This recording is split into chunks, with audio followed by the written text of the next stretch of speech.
I'm Vic Myers. Welcome to the Resistance. First They Came For, Pastor Martin Niemöller's famous poem. A poem that's been getting a great deal of replay since we've entered into the Project 2025 version of America. I've used it myself in a few videos, and now I'm going to do it again. This time it's about flock cameras, and it's really short. It goes like this. First they came for everybody. I know, sounds a little melodramatic. But this isn't a tinfoil hat situation. It's a growing data-driven problem that states need to step up and address with laws that protect their citizens. Go to Google and search license plate reader false stop Colorado, or whatever state you're in. Here in Colorado, I immediately found the case of Kyle Dousman in Cherry Hills Village. He keeps getting pulled over because license plate readers keep tagging his truck as belonging to somebody with a warrant. And Chrisanna Elser up in the Denver area. Surveillance technology accused her of being a porch pirate. According to a local news affiliate, doorbell cameras, license plate readers, and phone location data became evidence in a case that she had to fight. Whatever happened to innocent until proven guilty?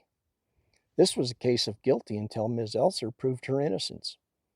The officer in question, Sergeant Jamie Milliman of the Columbine Valley Police Department, his body camera catches him telling his victim, "You know, we have cameras in that town and you can't get a breath of fresh air in or out of that place without us knowing."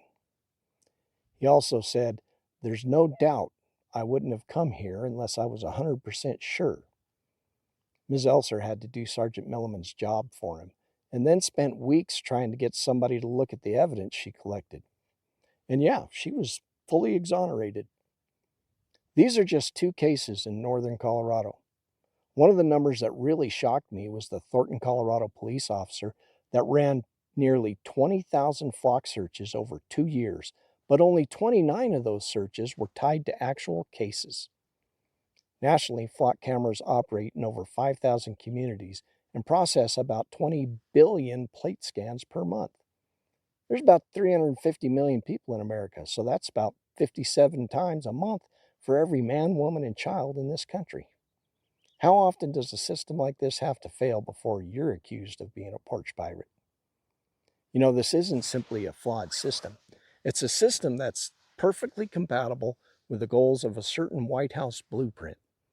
Project 2025 calls for expanding federal enforcement power, deputizing local law enforcement, centralized data sharing, and perhaps most important for this conversation, fewer constraints on surveillance and warrants.